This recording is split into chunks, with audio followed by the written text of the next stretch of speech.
Pekan lalu Menteri Agama Republik Indonesia Lukman Hakim Saifuddin menggelar jumpa pers terkait seruan ceramah di rumah ibadah. Menteri Agama menyerukan 9 poin penting yang harus diperhatikan saat pemuka agama berceramah di rumah ibadah. Beberapa poin penting diantaranya, penceramah harus memperhatikan perlindungan harkat dan martabat manusia. Penceramah memiliki pengetahuan agama yang memadai dan bersumber dari ajaran pokok agama. Materi yang disampaikan tidak mempertentangkan unsur sara yang dapat menimbulkan konflik, tidak bermuatan penghinaan, penodaan, dan pelecehan terhadap keyakinan. Hingga seruan penting yang diperhatikan, yaitu penceramah tidak menyampaikan materi bermuatan kampanye politik praktis dan atau promosi bisnis. Dikeluarkannya 9 poin penting ceramah di rumah ibadah oleh Menteri Agama sebagai respon agar rumah ibadah tidak dijadikan pusat konflik inter dan antar agama ataupun agitasi politik. Sebelumnya Menteri Agama juga mewacanakan melakukan sertifikasi penceramah untuk khotbah Jumat di masjid. Dari Jakarta, tim TV One mengabarkan.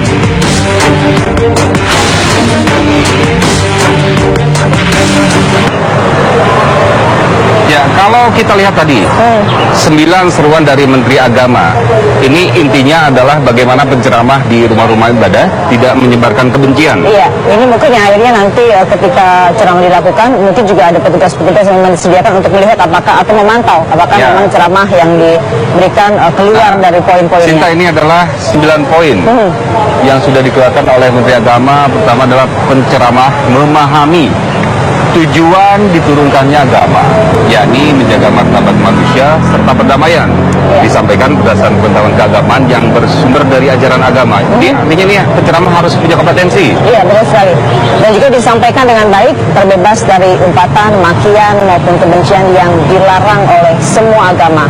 Ini menjadi garis besar Diki ya, bahwa diberikan dengan harus penuh kesopan santunan. Kemudian berisi materi pencerahan, yaitu pencerahan spiritual, intelektual, emosional, dan multikultural. Lalu ada materi ceramah yang tidak bertentangan dengan Pancasila, Undang-Undang 45, NKRI, dan juga Bhinneka Tunggal Ika.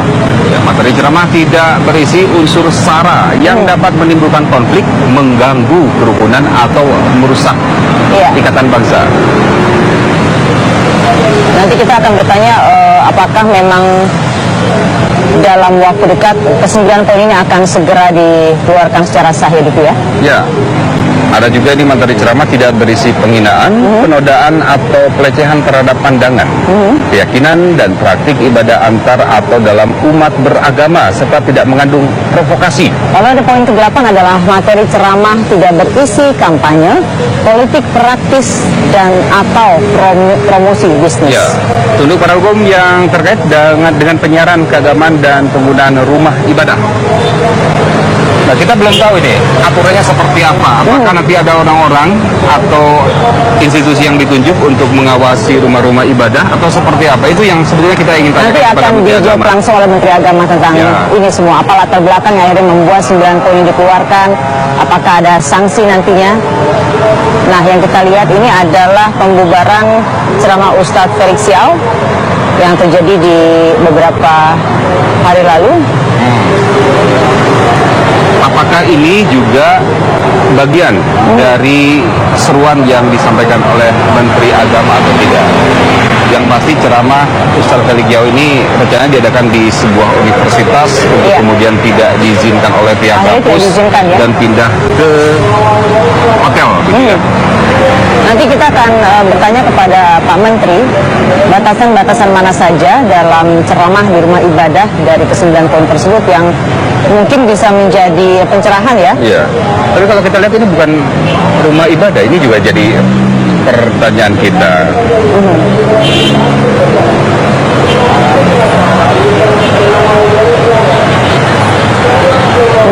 Kira-kira apa ya Divi ya seruan atau latar belakang seruan dari Menteri Agama yang akhirnya membuat hal ini dikeluarkan?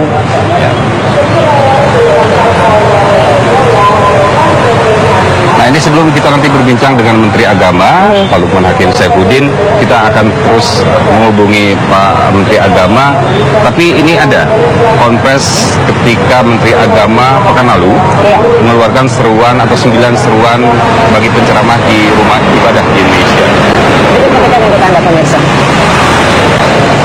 Tentang ceramah di rumah ibadah sebenarnya adalah respon, tanggapan atas sejumlah fenomena yang kita ikuti bersama beberapa waktu belakangan ini, juga adanya berbagai masukan, permohonan, permintaan dari masyarakat, sebagian juga dari tokoh-tokoh masyarakat, dari tokoh-tokoh agama, agar pemerintah bisa bersikap terhadap fenomena yang terjadi belakangan ini.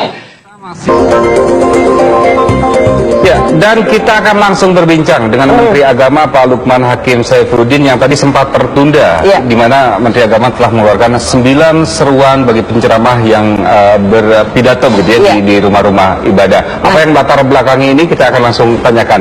Assalamualaikum Pak Menteri, selamat pagi Pak. Waalaikumsalam warahmatullahi wabarakatuh. Iya, Pak Menteri. Selamat pagi. Ini mungkin yang menjadi pertanyaan masyarakat adalah bahwa ada 9 poin yang telah dikeluarkan oleh kementerian ya Pak ya. 9 itu adalah salah satunya ceramah tidak diserukan untuk menimbulkan kebencian, dan ini mungkin yang menjadi poin penting dari ke-9 itu. Pertanyaan kita Pak, apa yang menjadi latar belakang dari Kementerian Agama akhirnya mengeluarkan ke-9 poin itu Pak Menteri? Ya, jadi sebenarnya sudah cukup lama ya muncul semacam keresahan di tengah-tengah sebagian masyarakat kita terkait dengan adanya ceramah-ceramah keagamaan di sejumlah rumah ibadah yang dinilai mengandung hal-hal yang kemudian menimbulkan keresahan di tengah-tengah masyarakat itu. Misalnya isi ceramahnya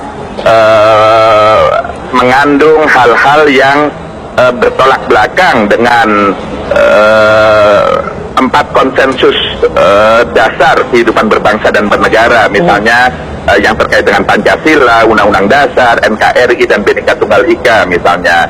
Lalu juga disampaikan dengan ukuran-ukuran di luar kepatutan atau kepantasan, sehingga kemudian terkadang juga seringkali berisi cacian, makian, bahkan ujaran-ujaran kebencian, seperti itu. Jadi hal-hal seperti inilah yang lalu kemudian sebagian masyarakat merasa ini perlu disikapi, perlu dilakukan langkah-langkah agar ini tidak berketerusan, tidak berkelanjutan dan menimbulkan konflik di tengah-tengah masyarakat. Itulah ya. Ya, ini hanya berupa seruan atau himbauan gitu. Nah, bagaimana ketika ternyata rumah ibadah melaksanakan penceramahnya ternyata melanggar 9 seruan ini apa yang akan dilakukan oleh Kementerian Agama? Ya, jadi betul bahwa ini adalah seruan, ini himbauan, ya, ajakan, atau dalam bahasa agama ini dakwah ya, yang ditujukan kepada semua kita. Jadi tidak hanya bagi para penceramah agama itu sendiri, tapi juga kepada semua pengelola rumah ibadah. Dan akhirnya kita semua umat beragama untuk memantau, mengontrol, mengikuti apakah ceramah-ceramah agama di rumah ibadah itu sudah sesuai dengan isi dari seruan ini. Dan kalau kemudian kita menemukan hal-hal yang bertolak belakang, maka kita bisa langsung memberikan kontrol sosial kita, menyampaikan kepada pengelola rumah ibadahnya untuk, atau bahkan kepada penceramahnya itu sendiri, untuk lalu kemudian kita saling mengingatkan di antara kita, begitu. Jadi kontrol sosial itu dilakukan oleh masyarakat itu sendiri. Dalam arti masyarakat juga bisa memberikan pengaduan ya Pak ya, jika misalkan ada dalam suatu ceramah di tempat ibadah sangat terbuka, sangat terbuka masyarakat untuk menyampaikan pandangannya bila ditemukan hal-hal yang tidak sejalan dengan isi seruan itu kepada penceramahnya langsung, bisa kepada pengelola rumah ibadah itu sendiri, karena pengelola rumah ibadah itulah yang sebenarnya punya kewenangan penuh untuk menghadirkan para penceramah agama itu. Gitu. Pak Menteri, apakah ada keberatan Pak mengenai 9 seruan ini dari mana? Iya, saya bersyukur bahwa secara keseluruhan sebagian besar masyarakat, tokoh-tokoh agama banyak yang mendukung seruan ini karena mereka punya perasaan yang sama terkait dengan latar belakang lahirnya seruan ini. Memang ada 1-2 yang merasa berkeberatan, tapi saya lebih menilai karena belum pahaman terhadap isi seruan itu. Jadi sebagian yang katakanlah berkeberatan dengan isi seruan itu berpandangan bahwa pemerintah dinilai atau Menteri Agama dinilai terlalu ingin mencampuri substansi atau materi dari ceramah-ceramah agama atau mengintervensi. Padahal ini sama sekali tidak seperti itu, tapi seruan ini sekali lagi juga harus dimaknai sebagai upaya kita bersama untuk menjaga kesakralan rumah ibadah itu sendiri. Jadi rumah ibadah harus tetap dijaga kesuciannya, jangan sampai menjadi tempat munculnya sumber konflik di tengah-tengah masyarakat. Baik, terima kasih untuk waktunya Pak Menteri. Semoga juga semuanya paham dengan apa yang dikeluarkan oleh Kementerian Keagamaan. Terima kasih Pak, selamat pagi. Assalamualaikum. Dan kedamaian. Waalaikumsalam warahmatullahi wabarakatuh.